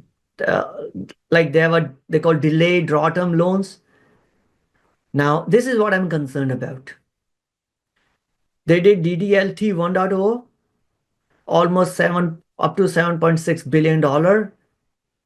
The interest rate is the SOFR, which is, instead of using LIBOR, now we use SOFR rate plus 9.62% on top of it. And I'm like, why are they paying so expensive? If the asset is such high quality, why are they not able to raise at a cheaper rate? I know the interest rates have gone higher, but SOFR, let's say SOFR is around 4 point whatever 5, plus 9.6 to almost 14%. 14% interest rate. You raise a loan at 14%. I think that's too high. Oh yeah, they do have it here, right? Average interest rate being charged is 14.12% for DDLT 2.0, which they started in 2023. They took another loan, DDLT 2.0, which they did in June 2024 or something. And average rate on that, so that's based on a customer, but again, that could be spread could be equal to 13% to or 12% on top of the SOFR rate, for which is a little concerning to me. As of December, it was like on an average, it was 10.3, almost 11%. Then there were term loans. So these were the DDLTs, then there were term loans, which means the base rate plus 4.25 to 5.25%. I think that also amounts to maybe 8-9%. 2025 term loan, not any cheaper if you add 2.25% to the lender fee. What else they have? So I'm looking at a statement of operations. Sales and marketing, almost no cost because you have only few customers, right? You don't have to spend anything on sales and marketing. Looking at a $1.9 billion of revenue and you're spending only, what, 18 million on sales and marketing? Then I realized why, because there are only 2 or 3 big customers. Other thing, huge loan. They have almost currently, as of end of December 2024, they had $5.4 billion of loan on their balance sheet. Right. Looking at a cash flow side, yeah, this is their RPO, $8.7 billion spent in purchase of basically building the data center. So it's a huge capex heavy business, right? It's not let's not get carried away by it's an AI business, it's a software business, it's a huge margin business. No, it's a huge capital intensive business. It's more like a real estate business to me. Of course, this is how they got the cash. I was trying to find out how they want investors to measure them. I couldn't find any information on key business metrics, so which was a little concerning to me. Then I looked into the management team. Their CEO, CSO, Chief Strategy Officer, Chief Development Officer, all are hedge fund guys. And they were hedge funds in natural gas. They don't have a background in data centers or the technology. You would expect maybe a little bit of tech background, or if not the tech background, at least running data centers of some sort. So these were all hedge fund guys. CDO was a hedge fund trader, right? A proprietary trader, active power instruments. So basically all come from energy industry. And one day decided, let's build up our data centers and rent out the capacity to crypto folks. Crypto didn't work out. We got a crypto winter after, FTX collapse. Oh, let's move it to the AI side. Good. In the executive team, good thing was CFO Nitin Agarwal. He's been in Google and, he come from the right background. So is the SVP of engineering, comes with the right background. But the founders and the chief guys are all been hedge fund guys. Okay. Other stuff. This is a big concern. In their S1, they say, we have not done any audit, whether we have good control to produce a financial reports properly or not. But when we were preparing financial statements, we identify material weakness in our internal control or financial reporting. So that got me thinking, dude, should I even believe your P&L statements then? You're telling me that you identified that there could be weakness in terms of how you're generating your numbers, right? Secondly, we will not be able to fully remediate these weakness for a long period of time. We cannot ensure that we have found all the weakness. I don't know. This is just CYA, because I'm not seen in some of the other companies that I've reviewed the S1. So that really got me thinking, how much, then I have to discount some of the numbers that they are showing to me, because they're telling me that We don't know if these numbers are 100% correct. No auditor has signed saying these are good.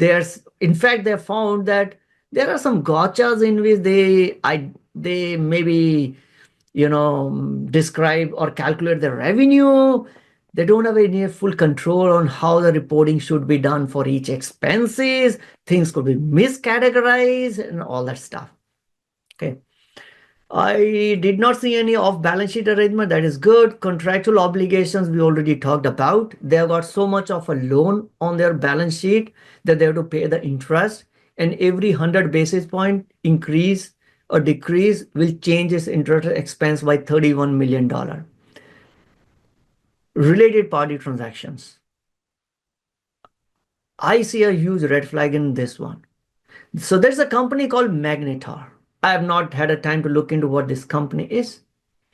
But Magnetar is a company with which they have a contractual commitment. Magnetar paid them $230 million. To me, it looks like Magnetar is some venture fund. Maybe it's a well-diversified or a financial company or a hedge fund. It also have a company called Mag AI Venture. So they paid $230 million to Coreweave to reserve AI capacity for their venture companies, for their portfolio companies. But what I was surprised to see that as of December 31st, from August they paid them, for December, it's $230 million just sitting there. Why would a VC or AI fund will basically give them and not use it for 4-5 months? Okay, and it is related party. I should have mentioned it is related party because Magnetar is 35% owner of Coreweave. So now this makes it a little more complicated. Right? You own the Coreweave, and just because you own Coreweave, so you got 35%, you're owner of Coreweave, are you just making it look good by pumping in $230 million when you have no use for it for next 4-5 months? I don't know, but sounds little off, isn't it? Gosh, $230 million is not peanuts. Anyway, then Coreweave has invested $50 million in Magnetar's that venture fund. I'm like, dude, what business are you in? Right? Why becoming angel investor? Then they created a couple of subsidiaries. So we talked about DDLT 1 or 2. Basically, these were the loans taken by subsidiaries. And then the Magnetar is the co-lead investor in these. Now, when I look at 11%, 13%, 14% interest that you're paying, maybe the bunch of interest is going to Magnetar itself. This is a huge, I don't think, again, as an outsider, I have no inside information, but I'm looking at these information. I'm like, did you negotiate the contract in good faith to get the best possible rate from the market? Or because since Magnetar own you, they said, you got to buy this loan from me and give me 14%. Of course, there are other financial banks involved, but Wall Street firms will turn turn a blind eye to these things anyway, because they are all making fee, right? So both of them, Magnetar is a co-lead investor. And maybe then Coreweave didn't negotiate it hard because Magnetar owns them. And now it is fattening the pockets of Magnetar. Okay, so I think this probably is not required because they have to report it in their balance sheet. Then they also issued convertible senior notes, senior secured notes to Magnetar. Magnetar not only provide them with the capital, they hired a couple of key executives from Magnetar. Chief Operating Officer of Magnetar has now become Chief Architect Strategic Financing. This is one of the weirdest title I have seen. First, I thought he's a techie, chief architect. That I didn't know it's a strategic financing.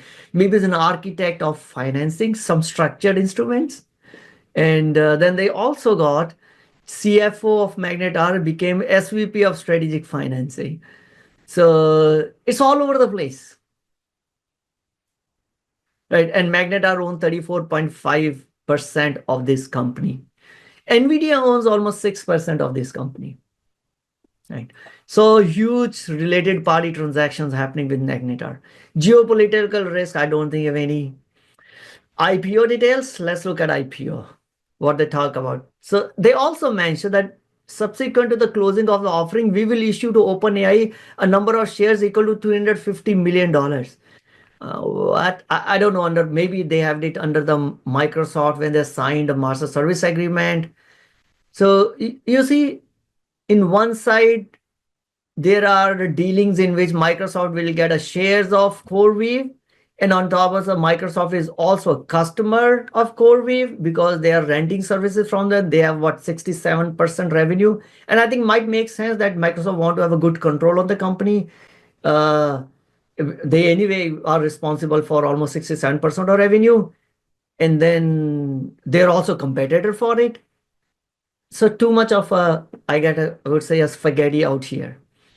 IPO side, the price range there 47 to 55, midpoint will be 51, offering 49 million shares. They're planning to raise almost 2.5 billion at in this IPO. Fully diluted valuation at a higher range will be $26 billion. Right? Pricing will finalize on 27 and will start to trade in the market on 28th. Okay, investors, NVIDIA, Microsoft, Magnetar are their investors. These many are the bankers plus another 11 more of them. Multiple share class A, class B, class C. Not that I'm concerned about it. Many companies have it. And even after the IPO, founders will still retain the majority shares. If you add up this total 38, 25, 63 plus almost 20, almost 85% is retained by the founders. Where they're gonna use it? Yeah, I didn't see anything that concerns me. They'll retire some of the DDTL, the loan that they have. They'll use it for the general purpose, use it for business. So here's my take. Then I'll go through the questions. First of all, 347 pages to explain what the heck the company does. This is a little bit higher. I have seen around 250 pages, 260 pages, right? With Reddit, Cerebras, etc. And at the end of it, this is basically a data center leasing company. Business is not that complex. I don't know why they need 374 pages, right? It's a data center leasing company. A couple of years ago, when crypto was hot, it was leasing it to crypto miners. Now AI is hot. Now they're leasing it to AI companies. It does not own the end consumers, right?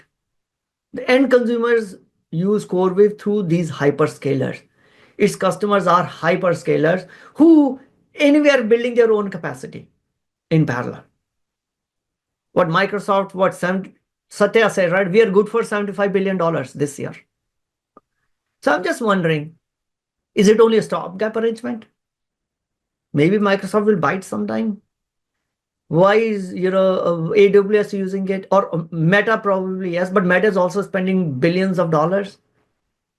So the kind of investor plus customer plus competitor, all three combined together. We talked about concentration risk already, legal risk, and I would want to put a disclaimer. It's a potential, right? I have no idea. Potentially, could there be round tripping? And I've seen this round tripping even with NVIDIA, so it's not the first time, right? NVIDIA has invested $100 million in Coreweave. NVIDIA owns almost 6% of it, right? So NVIDIA gave them the money because they funded the company.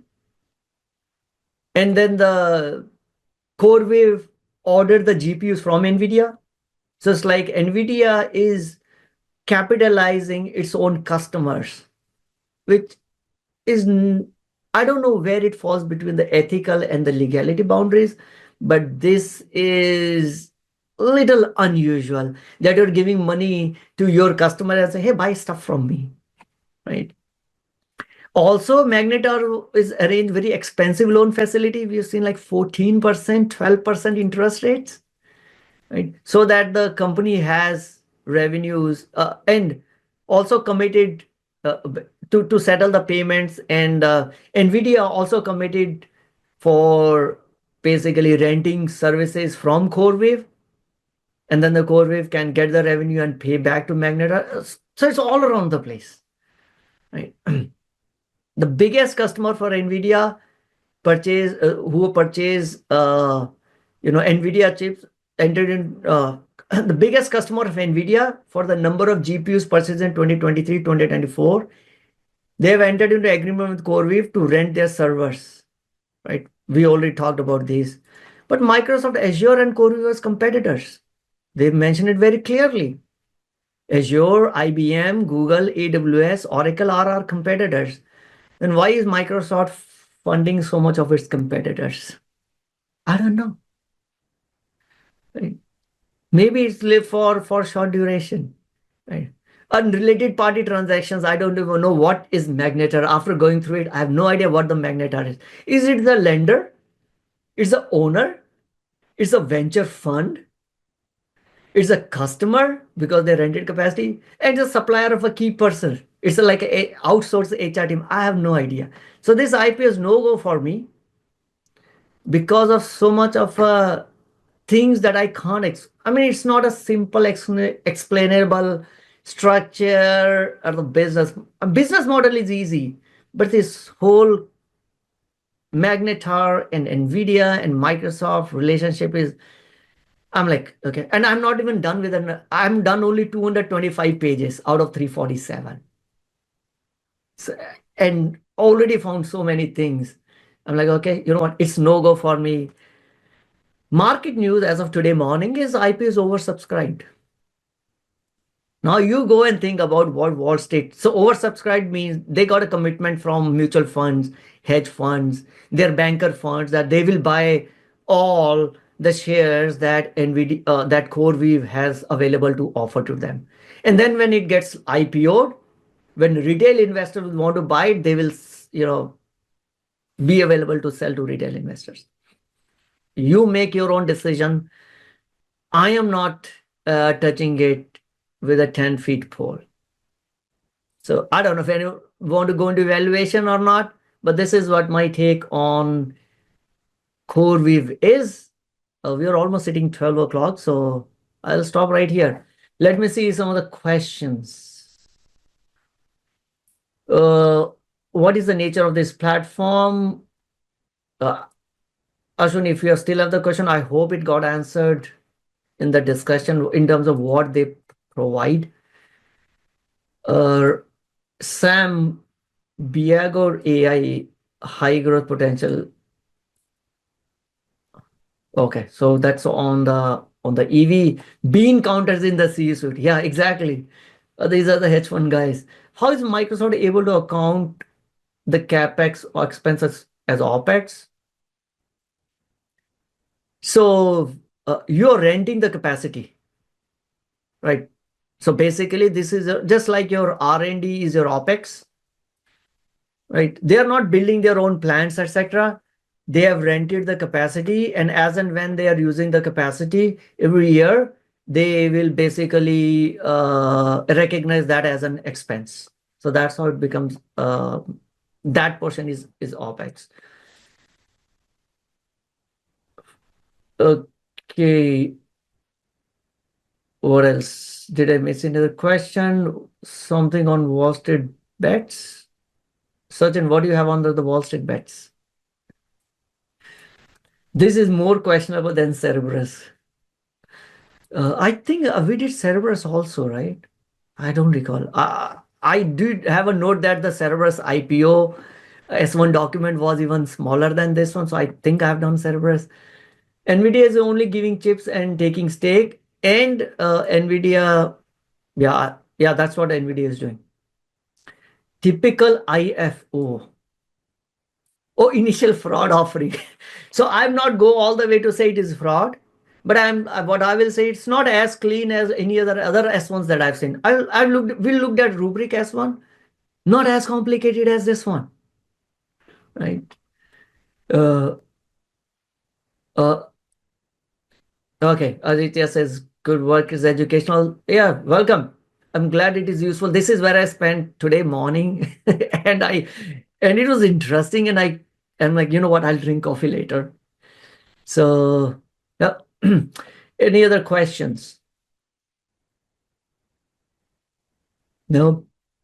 I don't think I'm gonna go through the rest of 122 pages. Like I said, I haven't done only 225. So I'm not going to go through another 125. Did you try uploading the PDF to ChatGPT? No, I did not yet. I was thinking about it today morning, right? But maybe to see and upload it and see if it's able to find. I mean, it will be able to find the information, but will it be able to find the vibes which I get when I read it in the detail? Will I be able to get the same vibes when I read just the summary? That's the question. And if I just read one-liner summaries or some summary around, okay, this is what it is, I don't know if I'll be able to get the similar, I don't know how to even describe that. The feeling inside becomes a little different when you're reading the details versus when you're reading the summary. So I, in fact, went through the S1 document rather than go through this. So if you look at this, yeah, I think somewhere I mentioned that I'm on page, maybe not in this document, maybe. Where did I mention at what page I am?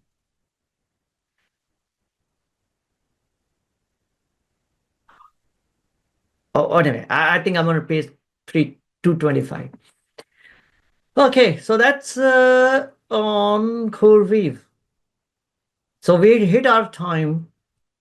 Either I can answer some questions or we can get into some crypto, give you some of the things that happened on the crypto this week. Up to you guys. I don't want to hold you beyond 12. Now, for the first time after a long time, we've been able to at least hit that milestone of, okay, let's finish the majority of the stuff before 12. By the way, they had a big booth in GTC. I mean, AI is already hyped up. And now this is, if it is classified as a REIT, that's better. It's like another company like Equinix, which basically provides data centers for the regular workloads, but it's a REIT. So invest in it if you are investing in a REIT and value it as per if you're valuing REIT. Don't value it and say, oh, it's multiple. Look, it's an AI company. It's a multiple is so low. I don't know. We didn't even go to valuation. Multiple is not that low. Okay. But let's say as compared to maybe some of the other AI, you might think, oh, it is low because an AI company. It is not AI company. It's a real estate data center leasing company with a lot of the questionable money going around with Magnetar. So I'm like, I'm not touching it. The stock might double, who know, after the IPO. But I'm not touching it. All right.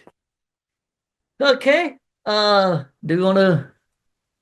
Okay, would it be possible to go through example how to reduce cost basis on IBIT? So maybe I'll just share you what's my IBIT. I mean, I just sell options on my IBIT, right? So let me just bring up. That's what I do.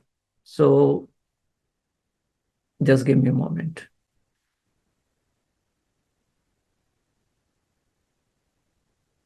Okay.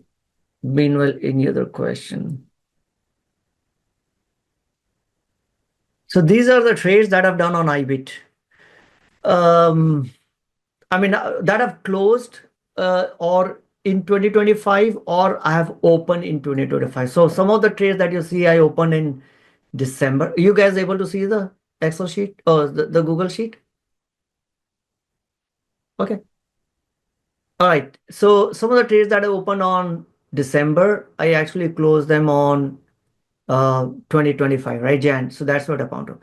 If you all look at it, the strangle, I did this combo was for, I think, I recall what exactly. Oh, this is what trade this was. Oh, I think this is more of a basically selling a put and buying a call. stock substitution, sold a put, sold a strangle, sold a put, strangle, call, covered call, sold a put. Essentially, that's all I've done, right? So this year, in fact, what, $2,300 in premium in the bank on IBIT, and that's what reduces your cost basis. And I still have $716 premium, which is open, right? That's essentially what I've done on IBIT. And IBIT, I mean, plus I also done, I've been started selling options on IBIT that when it started to list, right? So there was some stuff that I also sold in 2024, right? And that also reduces the cost basis. So now this $2,300 premium that I've been able to bank so far, X number of shares if I hold. So per share, there's some amount of cost reduction that have happened, right?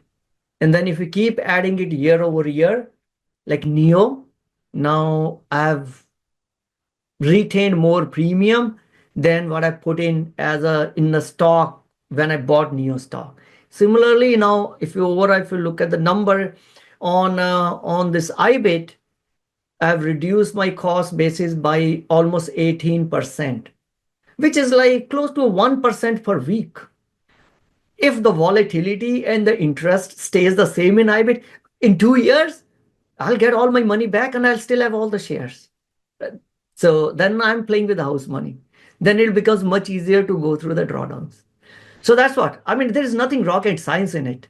I did one calendar because I had to, 50 short put and the market had gone down. So I had to move that out from 14th March to 28th March.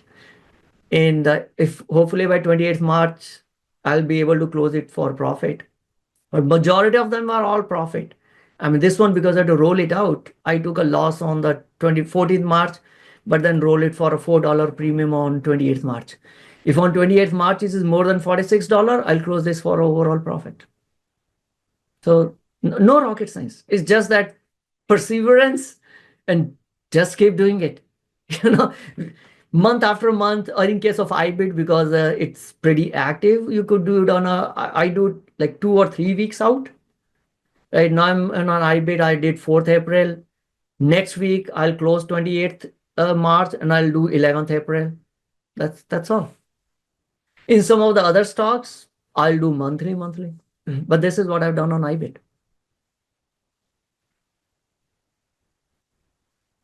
All right.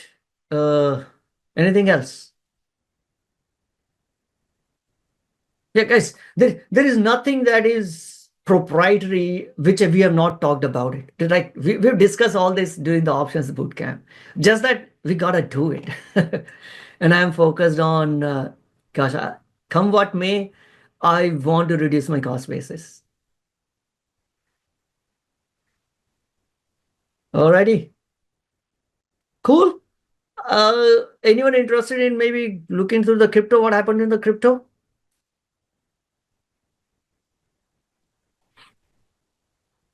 I got 1 thumbs up. All right, let's talk about another 5-10 minutes on the crypto side.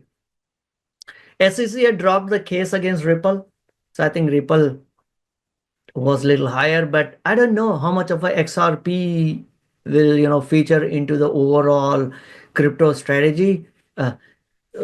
When White House when there was a crypto summit where President Trump and David Sachs, the AI and crypto czar, had invited a lot of crypto CEOs. XRP CEO Brad Garlinghouse was way in the corner. So I don't know how much importance he's getting, but it's been a rosy days for all the crypto companies. SEC has been dropping the cases like dead flies against all the companies. So they did it for the Ripple also. Kraken is going to buy futures platform because now all these crypto companies have been emboldened by the positive moves from the administration, and now they're willing to invest more. So Kraken is buying NinjaTrader for $1.5 billion. So which is the one was Swiss National Bank, they say they don't want to do crypto reserve. Fine, it's up to them. They want to say we want to hold gold as a reserve. Fine. I don't know when was the gold last audited. There has been a lot of push happening, at least on the crypto Twitter, around auditing of Fort Knox. There is a meme that I saw yesterday. Do you guys know when was the Fort Knox last audited? Let's Google it. I don't remember the answer. When was Fort Knox last audited? 1953. Okay, Gemini is saying that, Google AI overview is saying that. Add plus 5-10 years, who knows? Brief inspections, but no audits. And there is a meme floating around Bitcoin gets audited every 10 minutes. You don't even know how much is the gold in Fort Knox because no one has ever audited it. Government says that we have so much of metric tons of in gold in Fort Knox. Yeah, take it on face value, right? SNB, Swiss National Bank says we have so much tons of gold in our vaults. Yeah, take it on face value. We have no idea what they have or what they don't have. A little positive news, Pakistan plans to legalize crypto because maybe they've learned from UAE, Middle East, that, or especially Dubai. Dubai has become a big hub of crypto companies, or including crypto fraudsters also. But the fraud is always there. Whenever there's a chance to make money legally, their fraud will be there. So I'm not worried about the frauds. But Pakistan also planned to legalize crypto. And I think yesterday there was a news that Indian government may scale back some of the draconian measures, right?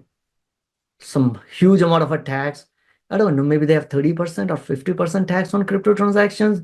But there was some news that are from one of our officials from an Indian government saying, hey, we are looking that the other governments are becoming little pro-crypto.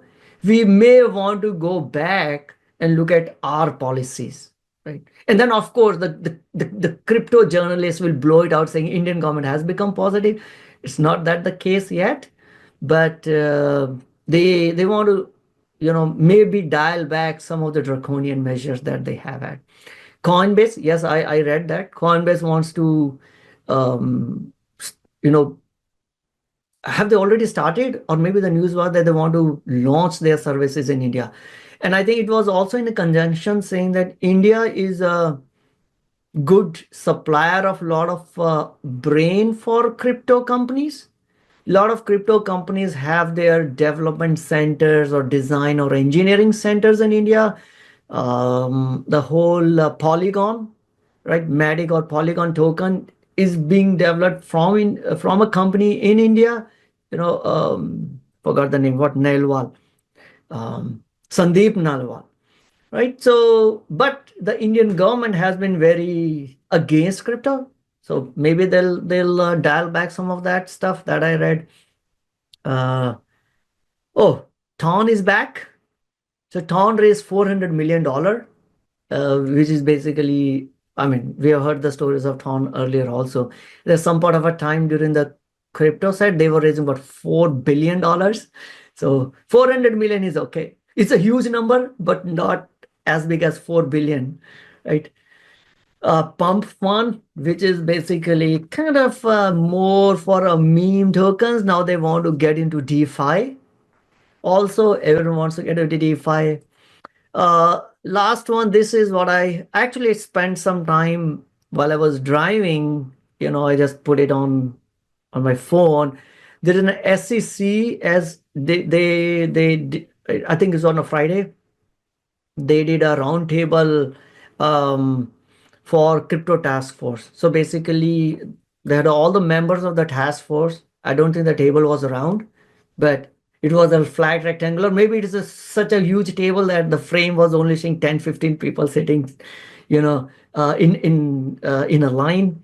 But they came and talked about, crypto regulations, etc. I saw a lot of positive vibes in that. They're saying, hey, we should figure out a way in which not to, by default, not everything is security. Maybe we should define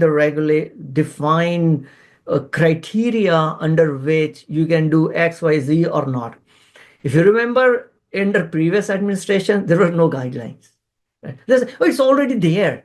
And when the Coinbase and the Krakens and the company, they go, where it is, how do we even register? There's no way to do it. Now the new SEC crypto task force saying we should fix those issues. There are also, I think one of the persons said, maybe we should look at Howey test and see how to apply it, maybe modify to apply to the new industry, right? So some positive vibes. I don't think anything concrete came out, but maybe this was the first time we actually heard a crypto task force actually discussing it, and it was being live streamed. These are some of the stuff that I looked at. Now look at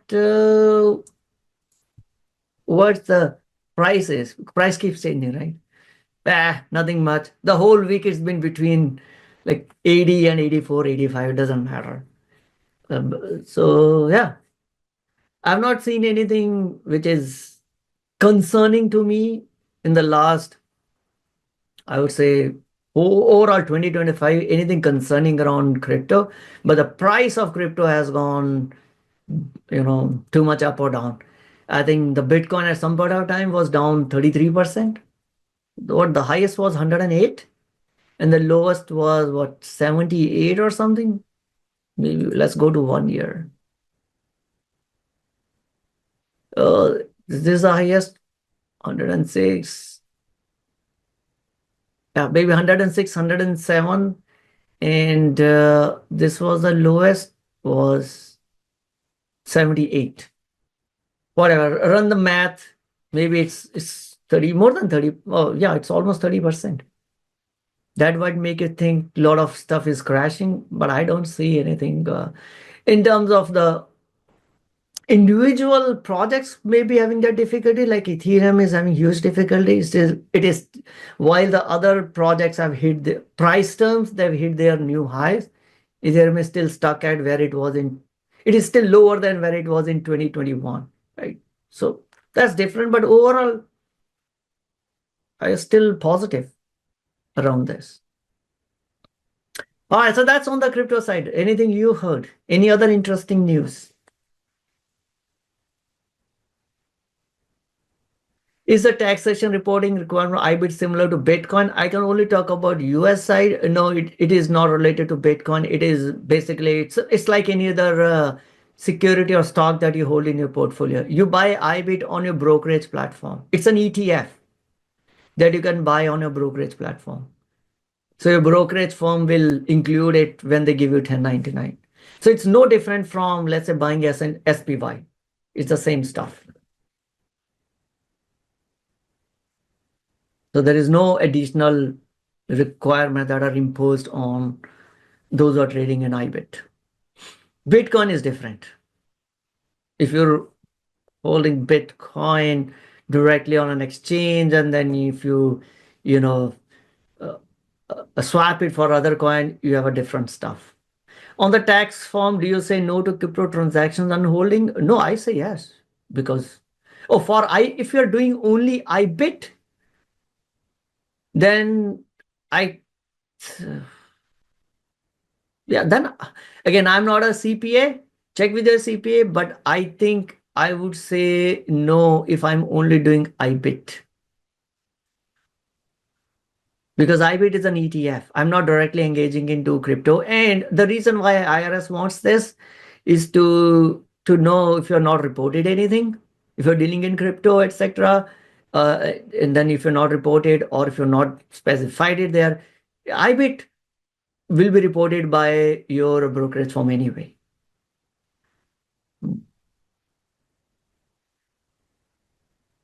Comparison IBIT versus BITO.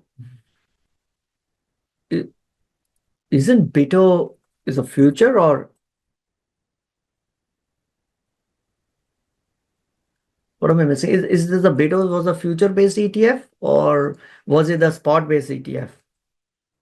BITO, I've not even looked at BITO for a long time.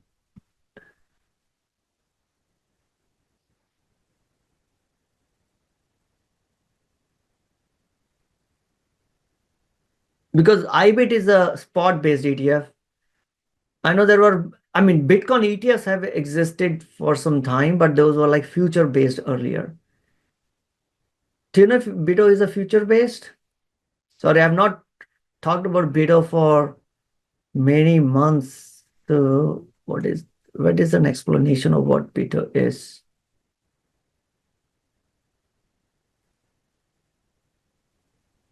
Okay, I don't see anyone commenting it. Okay, let's ask questions. Is BITO a futures ETF or is it a spot ETF? Okay, it's a futures one. Yeah, so I'm not so then the BITO must have been existing since 2017 or 2018. They have a lot of they don't track the price of Bitcoin as much as the spot will track it, because you got additional cost in it of rolling your futures. I think long back, maybe 2021, 2022, I think I delved deeper into the futures-based ETFs and what's the drawbacks of doing a future-based ETF. And that I used to lament when we will have a spot-based ETF, which we got in 2024. So there is additional cost involved in it. Apart from the tracking error, you have a cost of rolling the future from month after month for expiration, right? So let's say Bitcoin has gone up 30%. You might see that your BITO future ETF has gone up only 20%, because you're paying that additional rolling cost, right? And then there is a cost of inventory and all that stuff. So comparison, if I have to do it, I will stick with IBIT. Now because we have a spot-based ETF, I don't see any reason as a retail investors to buy BITO, which is futures ETF. Cool. Alrighty, any other question? Well, I guess that's it for today then. Thank you everyone for staying with me. We had a little heavier than usual content. We did not go through what the must say, or what's happening in the market, or what's the news. But today was a little deeper dive into S1s and the stories of the stock, etc. What's your motivation for Tesla buy this week? Nothing this week. I would be okay to buy Tesla at a certain price point. So I sold some Tesla when my call spread on Tesla was in the money some time ago. Let me just pull that up when I had it. Okay, I'm looking into my Tesla. So it was a time to refill the tank. Not that I've suddenly become bullish. More bullish than what I was. So yeah, in last December, I had my call spread. I had two transactions. Yeah, December I had what? December and last July I had sold some Teslas. Sorry, December I sold some Teslas at $470 because my call spread was in the money. Which I'm like, dude, I don't know why the Tesla has gone up 90%. So I'm not going to defend it. I'll sell some shares and I'll buy it when, it's come back to a more saner valuation, which it did come back now. So I bought it back. That's all. So I'm now kind of refilled my tank that was emptied earlier. That's all. Not completely refilled yet, because 250 is what I'm okay with. Higher than that, I'm willing to wait. So that's all. There is Elon ETF. Oh man, there are so many ETFs you can go crazy on ETFs.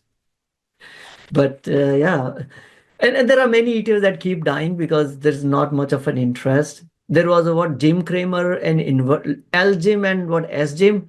I think one of them already closed because there was hardly any asset under management.